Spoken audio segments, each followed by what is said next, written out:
Hello, my name is ASHLAN WARSTEANE, and I'm a relationship expert, and I'm here today with my guest, Misty Stone. Today we've been called to bring awareness and education around a very important topic, and that is narcissism. So we want to discuss how it affects us in our lives, and because the truth is that it affects all of us at one point or another. So how do you know if you've been impacted by this? Today we're going to identify the different kinds, how it shows up in relationships, and what you can do in the future to avoid entering into another narcissistic relationship.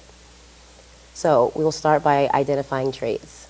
Okay, well, there are many different types of narcissism, but I'm only going to talk about two. And the first type that I'm going to talk about is overt. And I'm just going to read off the identifying qualities of an overt narcissist, okay? So they have an overstated sense of self-importance, a sense of entitlement.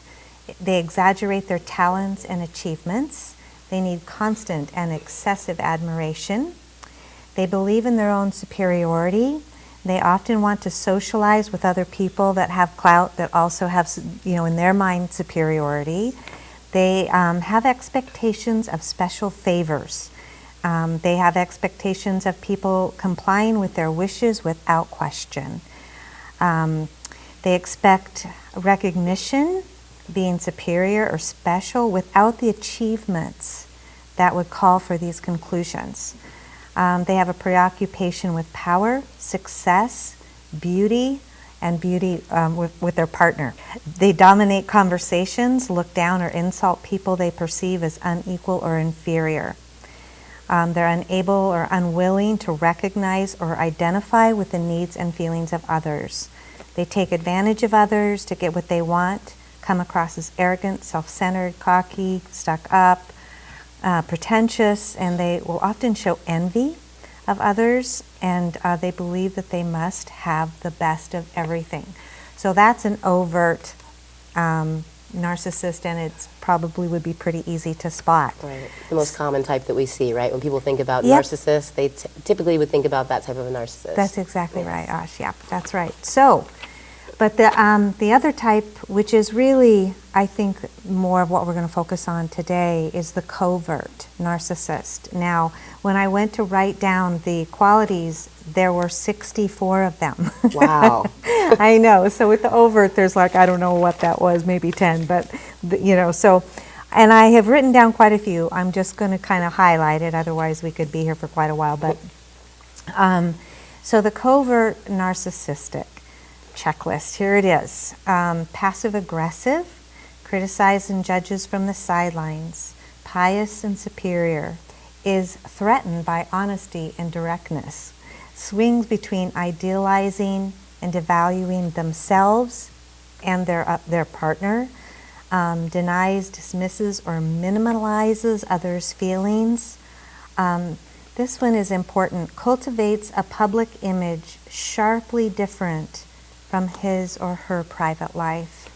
They'll often identify as a victim.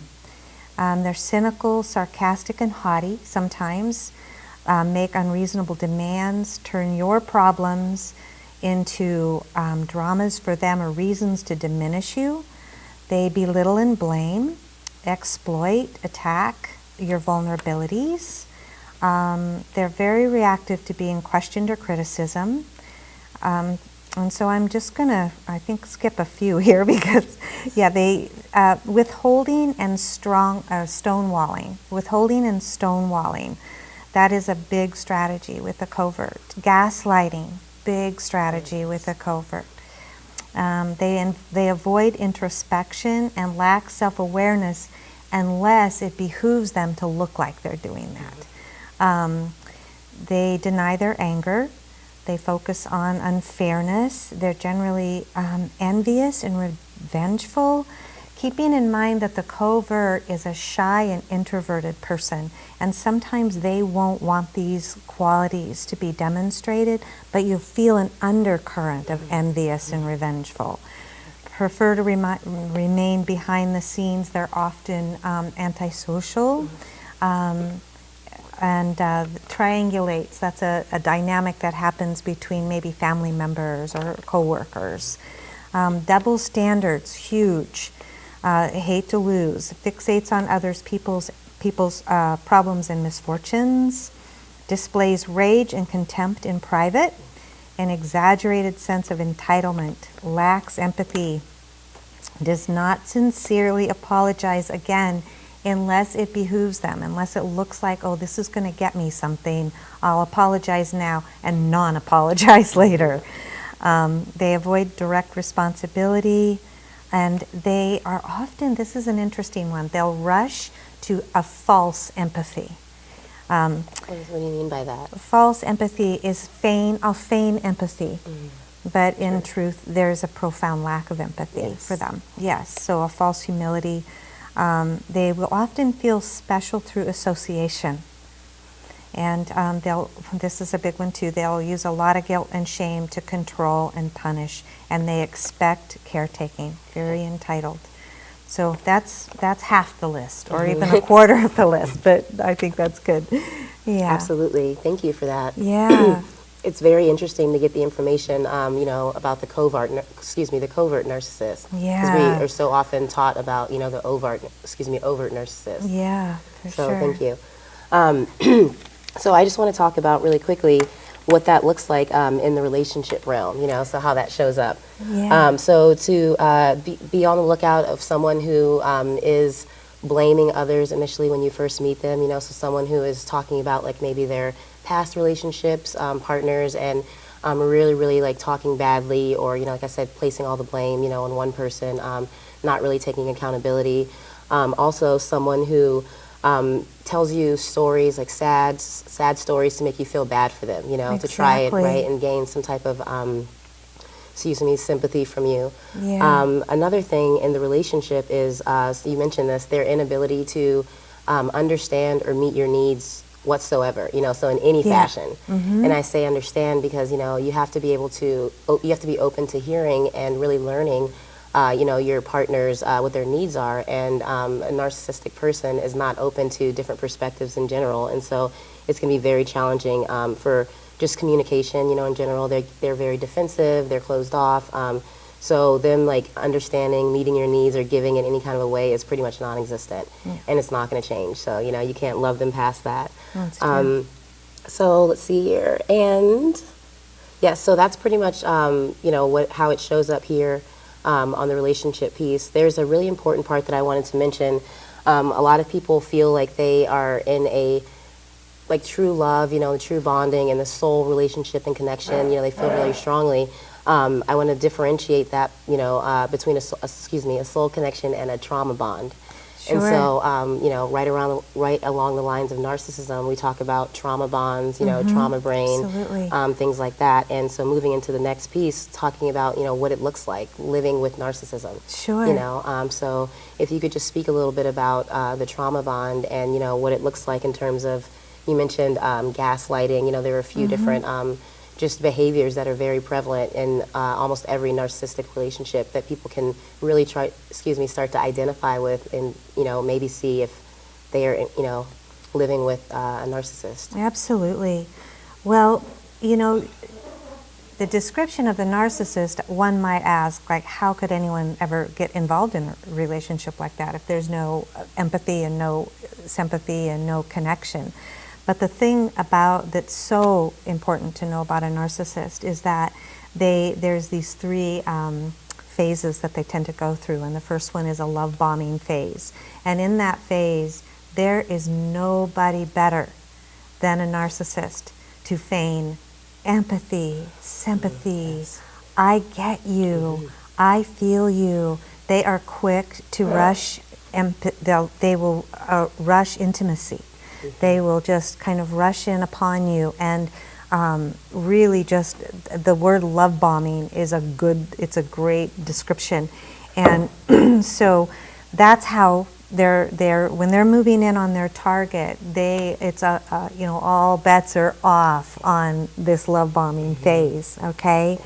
And then He's turning the Casanova, huh, and schmooze you right on it. so yeah, Yes. yeah, Okay. exactly. And and then the devaluing is the next phase. They, of course, they can't maintain that. There begins to be a devaluing phase. And that's at first little put downs, and then they can become more and more intricate as time goes by. And then the third phase is the discard phase, where they're going to basically, depending on whether they really want to keep you long term, they'll do a discard that's really dynamic and you'll leave, or they'll hope you leave, or they'll boot you out. Or it'll be some pretty diabolical discard, and then their partner will fall apart, and then they'll start the love bombing all over again. And that's where the trauma bond comes in, Ash, because it's that psychology of, oh, they're taking care of me, they love me so much, maybe better than I could have even imagined how, that I was going to be loved. And then this crazy devaluing, and then the discard, and then you fall apart, and then just about the time they watch you about to fall off the table, they catch you up with some love bombing. That back and forth, that kind of psychological whiplash is what really does actually create a trauma bond. And the trauma bond is something that sets up biologically in the body. And the trauma bond is actually weirdly stronger than a love bomb, than a love bond. Because if I love someone, then if they are unhappy with me, I would be apt to say, well, please be free. I love you. I'm concerned for you. But a trauma bond, it's a real psychological mind bender. And if you're in this kind of cycle long enough, you will get trauma brain. You'll get so that your thinking is so muddled and confused that you just really never know what is going on. You're just kind of always on one foot. You never really have your footing. Absolutely. Yes, thank you. So as far as relationships, I see a lot of trauma bonds, a lot of relationships based on trauma bonds, Yeah. And it's really important to understand that, the term love, there are different kinds of loves. People have different capacities, for love. Yeah. And so the way that you love or the way you show up may not be the same way that someone else loves or show up. And it's actually not really healthy to expect that everyone shows up and loves the same way that you do. Mm-hmm. So it's really important to pay attention to, the actions, the behaviors of someone and like their love. And even if they say, I love you, or that they love you, Right. it's like, okay, well, is this love healthy enough for me? Is this, because there's certain things that, happen that you feel maybe are upsetting to you or hurtful to you, and someone can say, oh, you're just being too sensitive, or oh, this is how I am, or to really make you feel like your feelings aren't validated, or that you're being too, whatever the case may be. Exactly. And that may be the case, but people, like I said, learn how to love differently, and so there can be someone's capacity to love is based on a few different things, but their childhood. So really, really paying attention to someone's childhood, and their family dynamic, their past relationships, all of that really says a lot about just their quality to love, Exactly. And really looking at, your quality and ability to love, and is it a match? That's all. It's like, is it compatible? Yeah. We're not really judging the person. You can understand their potential. You can really care about them, but just know that certain things that you need and want and require, this person may not be, is probably not going to be able to fulfill. Exactly. They're not going to be able to meet those needs because, Right. they're just not emotionally there. And so Exactly. the ability to really, that checklist and the things that we're talking about here, bringing awareness to the traits of of narcissism are really important, so that people can really realize that this is a true disease, and that that you can't love someone past it. You can't That's wait right. and really try and hope that they're going to grow out of it. Exactly. This is who they are, and this is who they're choosing to be. Yep. And so when you really truly understand that, then there's the acceptance piece, which is really, really challenging. But that Yes. acceptance piece is just knowing and understanding, because you've seen, if you look at your relationship or the time that you've spent with that person, that the patterns are the same, and the issues, the abuses, whatever's going on, those are all the same. Exactly. And so once you truly understand that, like I said, this is a part of their character, then you can be confident in knowing that the future is probably going to be the same. Exactly. And so from that point on, you really decide, is this a person I want to stay with? Is this the quality of relationship that I like, or, can you appreciate that, experience that person, and then move on and find someone else who's a little healthier, who has maybe a greater capacity to love, because not necessarily they had a better childhood, but maybe they've done some personal work. Sure. There's a lot of different reasons, but to have a different kind of just dynamic. Absolutely, yeah. Yeah, so is there, let's see, the living in it piece. So I want to move on to how to avoid entering into, a future narcissistic relationship.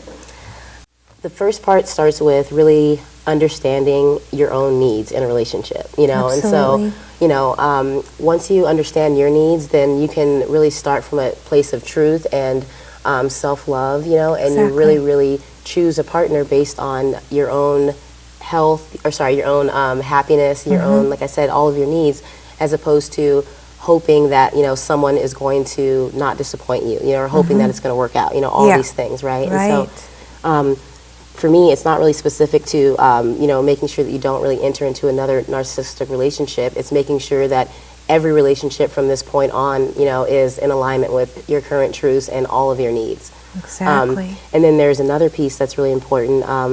There are certain warning signs and red flags, that you can look out for, with certain narcissistic personalities and how they show up in the relationship. And so I'll talk about that in a second. But so going back to just, really understanding your needs. And for me, needs are very important. It's something that I talk about a lot, in the work that I do, for a couple reasons.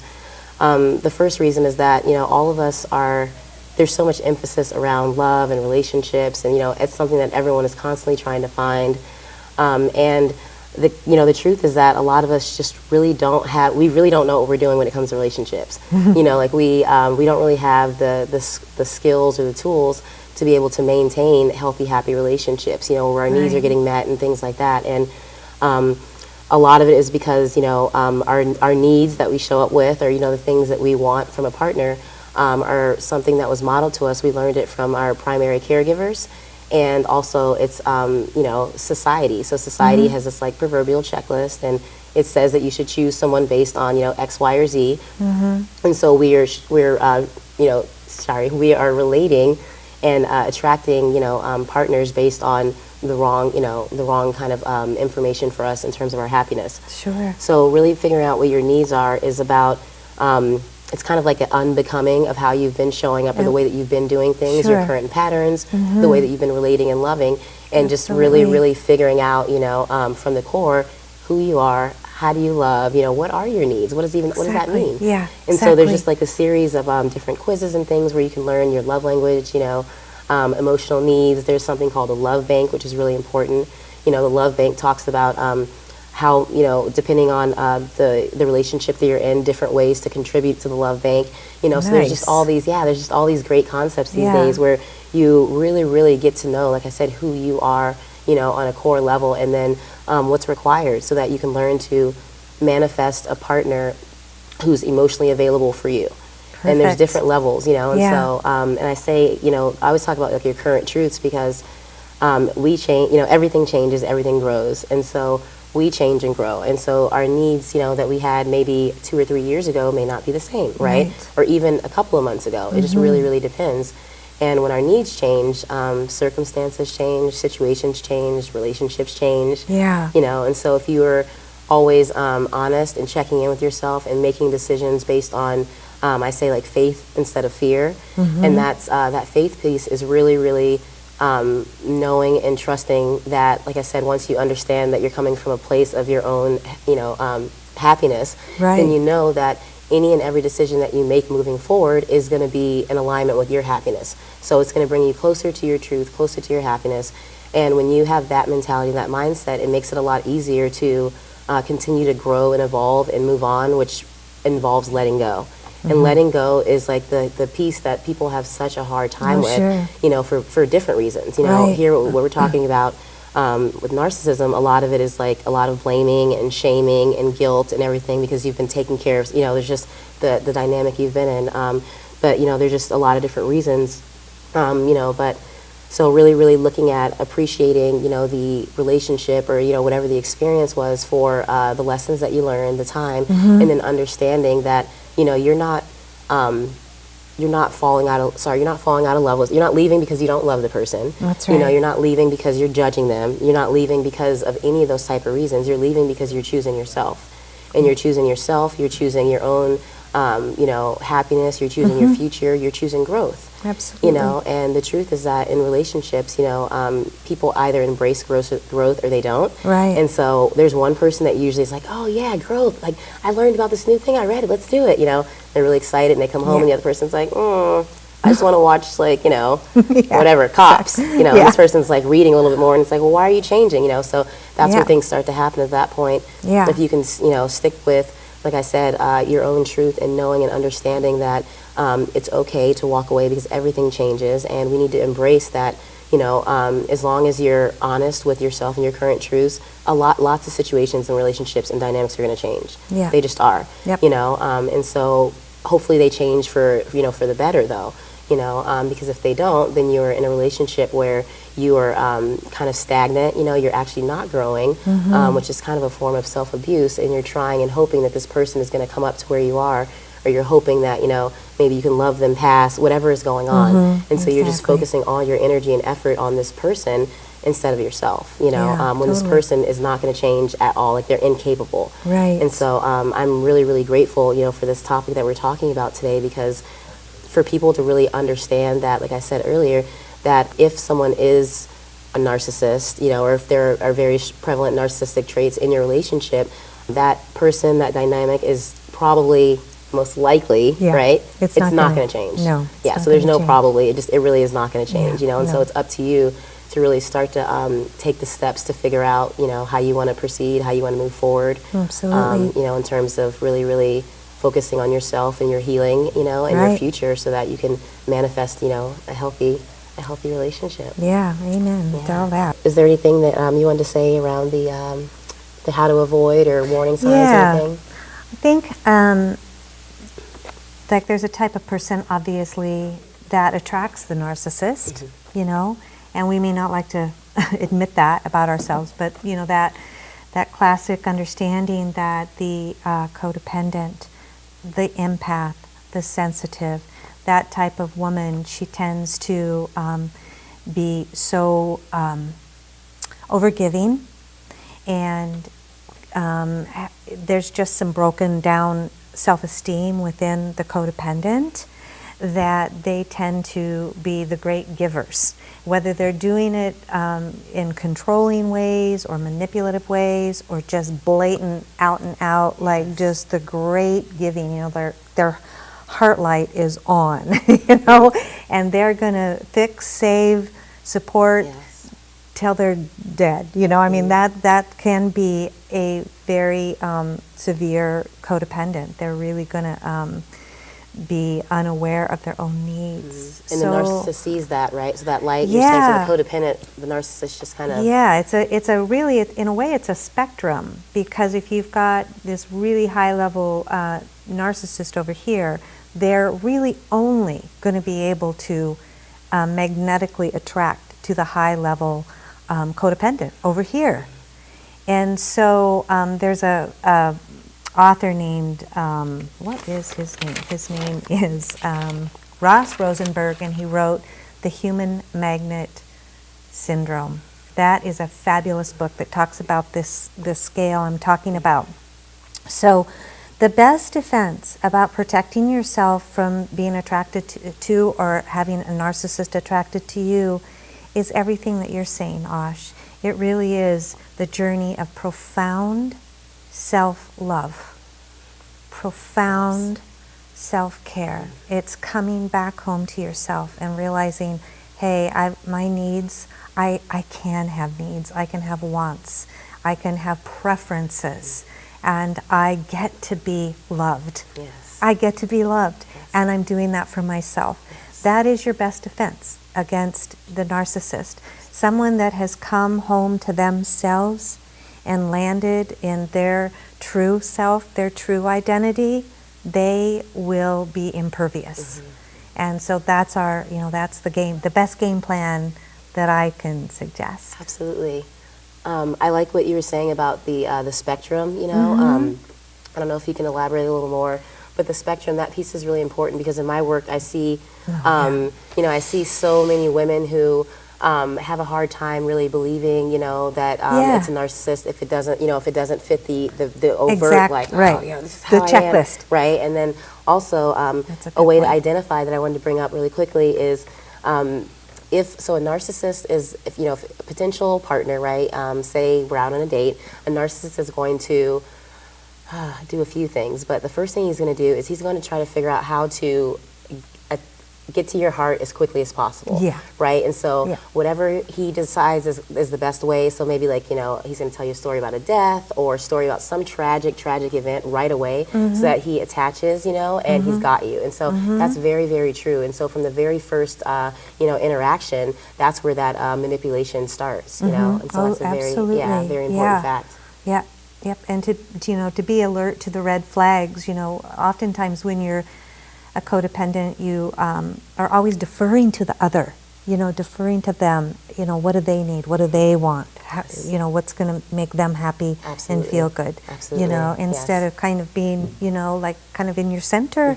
I'm interviewing this person, you know, and just, you know, really, and I'm able to feel my gut. I'm able to feel my yeses and my nos, you know. Thank you. Yeah, absolutely. Right. Yeah. Yeah, so thank you so much, Misty, you know, for all of the awareness that we brought today around narcissism and narcissism and the different traits and spectrum. You know, like I said, this is very important for people because people usually only identify it in one way. That's right. So I'm very, you know, grateful for you and your knowledge. And yeah. In closing, we would like to thank SOU for their support of the Rogue Valley Community Television. And we'd like to thank you, all volunteer crew. Without you, this program wouldn't have been possible. I'm ASHLAN WARSTEANE, and we'll see you on the next episode of Ask Ash.